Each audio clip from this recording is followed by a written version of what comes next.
알렐루야, 알렐루야. 주 하느님 어서 오시어 저희를 구원하소서. 당신 얼굴을 비추소서. 저희가 구원되리이다. 알렐루야.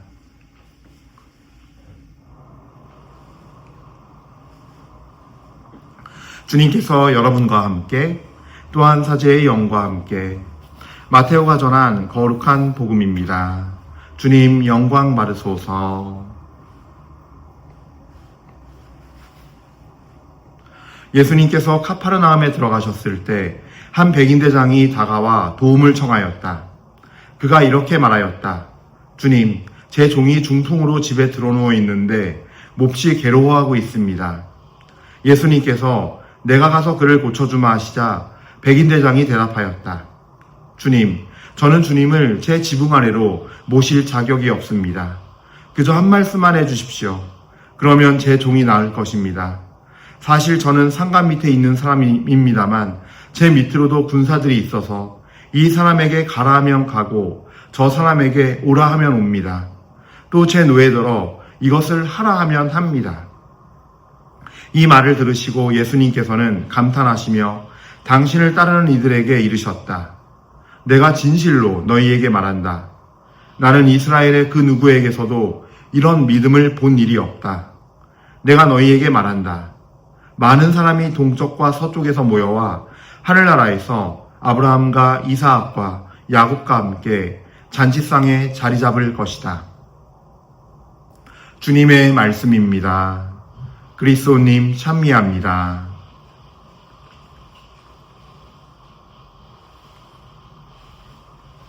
찬미 예수님, 어제 주일 잘 보내셨나요?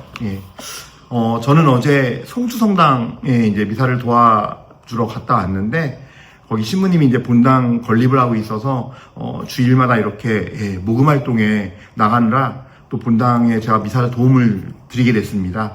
그래서 이제 갔는데 판공성사식이긴 한가 봐요.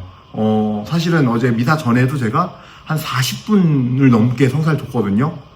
11시 미사라고 해서 갔는데 한 10시 15분쯤 도착했어요. 일찍 갔어요. 좀 성당에 앉아 있으면 되니까. 근데 이제 이미 벌써 줄 서 있는 거죠. 그래서 앉아서 들어가서 주기 시작하니까 정말 미사 시작하기 직전까지 주고 끝나고 또 한 1시간 넘게 준 것 같아요. 1시간 15분? 20분 줬나? 거의 그 정도의 시간을 성사를 주고 이렇게 왔어요. 그래서 참 판공식인가 보다란 마음도 있었고 또 이렇게 본당마다 그 고해성사를 대하는 분위기가 다른데 굉장히 또 이렇게 진솔하고 정말 주님 앞에서 잘 이렇게 준비해오고 자신의 마음을 열고 하는 모습들 통해서 굉장히 저도 성사 주면서 주님께 감사하게 되고 많은 이들이 주님의 그 마음을 알게 되고 또 변화가 있게 될 것이라고 정말로 주님께 감사드리면서 이렇게 돌아왔습니다. 여러분들의 주일은 어떠셨나요? 저는 그게 한 가지 나눌 거리인 것 같았어요. 그래요. 오늘 우리 주님께 감사드리면서 찬미드리면서 이 시간을 시작합시다. 주님의 이름을 찬미드립니다. 자, 오늘 복음 말씀 같이 보도록 하죠. 오늘 복음 말씀에서는 이 백인대장의 이야기를 마테오가 전하는 복음에서 듣게 됩니다. 저는 이 복음 말씀 보면서 이제 교회가 지금 대림식을 맞이해서 이 복음을 전하는 이유가 있다고 생각을 해요. 그것이 이 전례 안에서 교회가 마테오 사도의 복음을 통해서 선포하는 건데 뭐냐면은 이 백인대장은 로마 사람이잖아요. 로마의 어떤 관료로 파견돼서 온 사람일 텐데 이 사람이 지닌 믿음의 모습 그리고 감탄하시면서 이런 말씀을 하시죠. 많은 사람이 동쪽과 서쪽에서 모여와 하늘나라에서 아브라함과 이삭과 야곱과 함께 잔치상에 자리 잡을 것이다. 예수님께서 이 세상에 오신 이유는 단순히 물론 마르코 복음에 그런 말씀이 있죠. 길 잃은 이스라엘 백성을 찾아왔다라고 하는데 여기서 이스라엘이란 말은 국적 이런 걸 떠나서 정말로 하나님을 목말라하고 하나님을 찾고 그래서 간절히 애타게 찾으면서 정말 진실된 삶을 살아가고자 하는 그 깨어있는 영혼들, 하나님을 고대하고 갈망하는 모든 영혼들이죠. 그러니까 민족과 인종과 그 문화 이 모든 걸 다 떠나서 모든 이에게 주님의 구원을 바라는 이들, 주님을 찾는 이들, 이 모든 이들을 주님께서는 만민의 죄를 다 구원하시고 그들을 찾아오신다라는 의미가 있는 거죠. 그래서 우리 예수님이 이제 온 세상 모든 이의 예수님, 구약의 이스라엘 안에 묶여있던 예수님이 이제는 신약 안에서 이 구약이 완성되면서 모든 만민의 주님으로서, 그래서 모든 이들을 구원하시고 모든 이의 죄를 용서하시는 그 주님의 어떤 구원의 메시지를 오늘 교회가 대림식을 통해서 선포하고 있는 겁니다. 예. 오늘 이 복음 말씀을 잘 보면요, 저는 또 그런 묵상을 하게 돼요. 모든 이에게 죄를 사하시기 위해서 속죄 제물이 되시기 위해서 오셨지만 예수님의 이런 자비와 사랑을 입는 이들의 안에는 어떤 특별함이 있어요. 그러니까 우리는 그저 이 복음을 볼 때, 야, 이 백인대장이 정말 자기 종을 사랑했고 간절했구나. 그래서 예수님을 찾아가서 그 간절한 마음이 통했구나. 이렇게 볼 수도 있지만 그것만 가지고는 사실 이 복음 말씀들을 묵상해 보면요, 설명할 수 없는 것들이 있어요. 사실 저도 처음에는 그 사람이 간절함을 갖고 믿음을 갖고 가면은 예수님이 그냥 무조건 맞아주고 이런 어떤 정도의 도식으로만 복음들을 이해했고 치유에 관한 기사들을 묵상했는데, 이 복음이 묵상하면 묵상할수록 우겨져 나오는 것들이 그런 것들이 아니라는 거죠. 예. 첫 번째로는요, 간절함과 낫기를 바라는 그 문제 해결에 대한 믿음만이 아니에요. 이것 이상의 어떤 것이 있는데 그것을 볼 거예요. 이 백인대장은요, 똑같이 전하는 루카복음에 보면 이렇게 말씀이 나와요. 제가 좀 봉독해 드릴게요. 루카복음 7장 4절에 보면요, 4절 5절에 보면요, 이런 말씀이 나옵니다. 원로들이 예수님께 와서요, 청을 드리는데 이들이 예수님께 다가와 이렇게 말하며 간곡히 청하였다. 그는 선생님께서 이 일을 해주실 만한 사람입니다. 그는 우리 민족을 사랑할 뿐만 아니라 우리에게 회당도 지어 주셨습니다. 루카복음 7장 4절과 5절의 말씀이에요. 그러니까 이 백인대장은요, 예수님 만났을 때 예수님께서 만나 주신 이유가 있는 사람이에요. 오늘 예수님께서 내가 진실로 너희에게 말한다. 나는 이스라엘의 그 누구에게서도 이런 믿음을 본 일이 없다. 그러니까 내 믿음이 너를 구원하였다 정도가 아닌 거예요. 예수님이 감탄했다 그랬어요. 심지어 감탄하시며 따르는 이들에게 말하였다 그랬어요.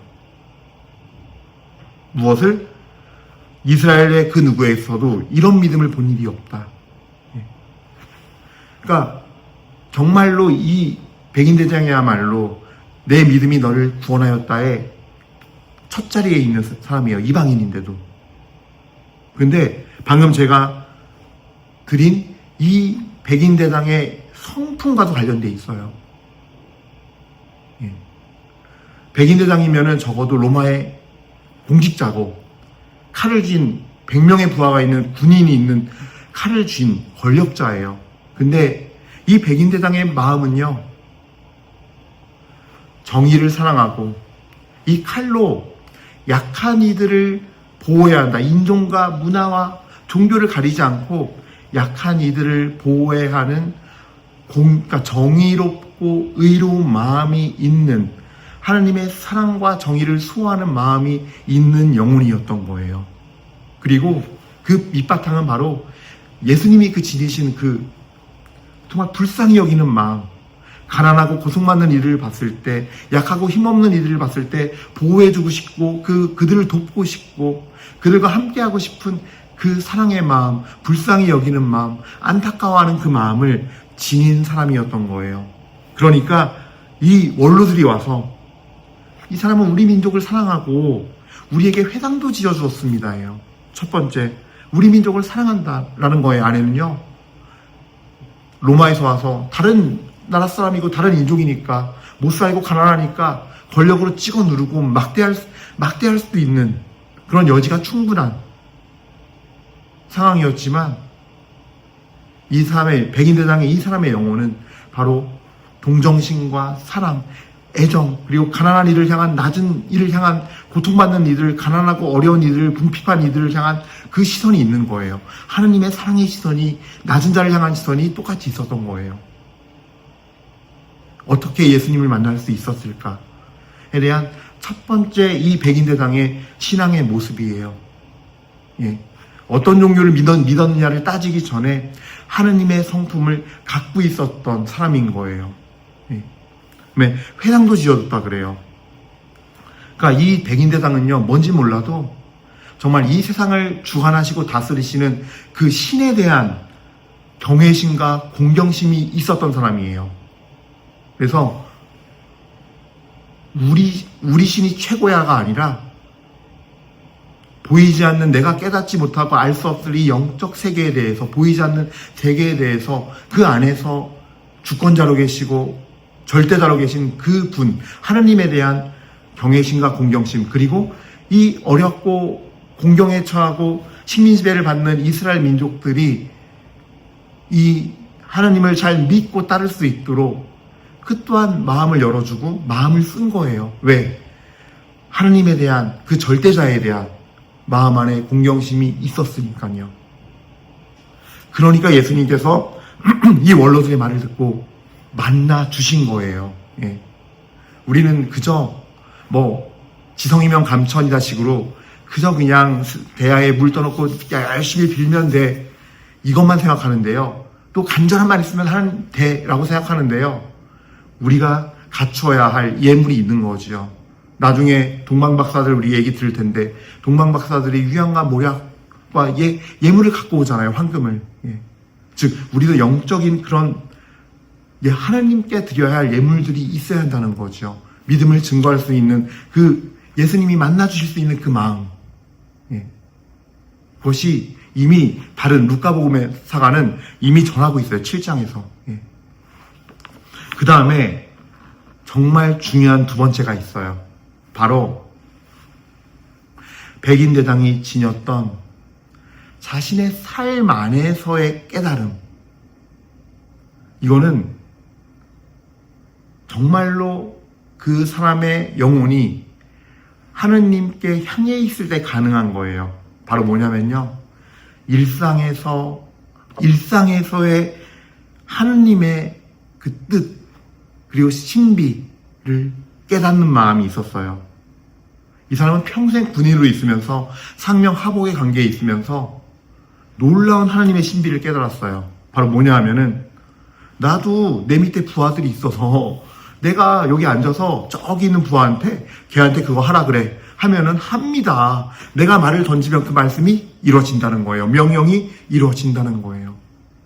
근데 하물며 백인대장 같은 나도 군생활 이렇게 하면서 그렇게 깨달은 게 있는데, 온 세상의 주권자이신 하느님, 온 세상의 주권자이신 그분께서는 이 세상 모든 것에 대해서 무엇을 못하겠습니까? 예. 우리 집에 그러니까 오실 필요도 없습니다. 그저 한 말씀 안 하소서. 오늘 우리가 미사 때 응답하는 거예요. 보라, 하느님의 어린 양 사제가 할 때, 주님, 제 안에 주님 모시기 합당치 않사오나 한 말씀 안 하소서. 제 영혼이 곧 나으리라. 똑같은 말씀이에요. 예. 바로 이 고백이 이 백인대장의 마음에서 나온 고백이에요. 하느님의 말씀이, 한마디의 말씀에 권세가 있고 권위가 있고 능력이 있고, 또 하느님이 말씀으로 세상을 창조하셨고 그 말씀이 사람이 되셔 우리 주 예수 그리스도가 되시고, 하나님은 곧 말씀이었다라고 요한복음 1장에서는 말씀하고 계세요. 히브리서에는 뭐래요? 하느님의 말씀은 어떤 쌍날칼보다 날카롭고 살아있고 힘이 있으며 영혼을 꿰뚫고 들어가서 골수까지 쪼개고 들어간다 그러잖아요. 그래서 사람의 생각과 속을 다 아시고 그 사람의 생각과 속을 아시고 변화시키시고, 그렇게 하나님의 말씀은 살아있는 하나님 그 자체예요. 근데 그 신비를 로마의 백인대장은 자신의 삶을 통해서 알고 있어요. 예. 여기 이게 바로 핵심이에요. 우리가 이거를 정말 본받아야 되는 거예요. 예. 그래서 정말로 사람에 대한 고통받고 억압받는 그 낮은 자를 낮게 안 보시는 하느님의 그 겸손한 마음과 그 정말 고통받는 이웃을 섬기는 그 겸손과 사랑의 마음, 그리고 일상 안에서 하느님의 뜻을 깨닫는, 진리를 깨닫는 그 영적인 그 신비를 깨닫는 겸손한 마음, 바로 이것이 이 백인대장의 참된 믿음의 원천이었어요. 그러니까 백인대장에게 예수님께 왔을 때, 원로들이 증언했을 때 그 증언을 듣고 예수님은 기꺼이 만나주신 거예요. 우리가 어떤 주님을 체험하는 데 있어서 내가 하는 것 같지만 주도권은 주님께 있어요. 주님이 만나주셔야만 이 모든 일이 일어나고, 주님이 만나주셔서 우리에게 개입하실 때, 주님께서 일을 하실 때 모든 자비와 사랑은 일어나게 돼요. 치유도 일어나게 되고 주님의 자비와 사랑이 우리 삶 안에서 이루어지게 됩니다. 그러려면은 이 백인대장이 준비한 이 마음에 황금보다 더 귀한 그 아름다운 겸손한 마음, 또 정말 유향과 모략보다도 더 귀한 정말 하나님의 시선을 갖고 있고, 그 정말 백성들을 불쌍히 여기면서 인종과 문화와 종교를 다 떠나서 고통받고 있는 이웃에게 마음이 열려서 도와주려는 마음, 사랑하려는 마음, 섬기려는 마음, 그 귀한 예물을 우리도 준비해야 한다는 거예요. 그래서 우리가 정말로 주님을 만나려면요, 그래서 우리 마음이 바뀌어야 돼요. 주님을 정말 따르기로, 사랑하기로, 그분의 모습대로 살아가기로. 그래서 일상 안에서 정말 하나님과 안테나를 맞추면서, 주파수를 맞추면서 하나님의 뜻이 뭔지 알려고, 구하려고 그러고 살아가야 돼요. 그랬을 때 이 백인대장이 군생활하면서 깨달았던 그 신비의 기적을 우리도 체험하게 되는 거예요. 전 오히려 이 백인대장의 이 고백이 더 놀라운 신비라 생각해요. 이것이야말로 진짜 기적이에요. 예수님을 본 적도 없고 하나님의 성전에 가서 기도해 본 적도 없는 로마 사람이 어떻게 말의 권세를 알았을까요? 말의 위력과 능력을 알았을까요? 말씀으로 창조하신 그 신비를 어떻게 깨달았을까요? 그래서 우리 모두도 정말 이 삶 안에서 이 백인대장이 지었던 이 모습, 그 모습을 지닐 때 주님께서 우리에게 그때 찾아오십니다. 그때 응답하십니다. 그렇게 부르면은 그때는 오십니다. 그래서 우리 모두가 구원을 얻는 자들, 여러 가지 여러분들의 마음의 청들이 있을 거예요. 문제 해결이 아닌 내 삶이 변화되고 구원을 얻는 그 은혜를 얻으시기를, 영적인 축복을 받으시기를 이 미사 시간에 바라고 함께 기도합시다. 아멘.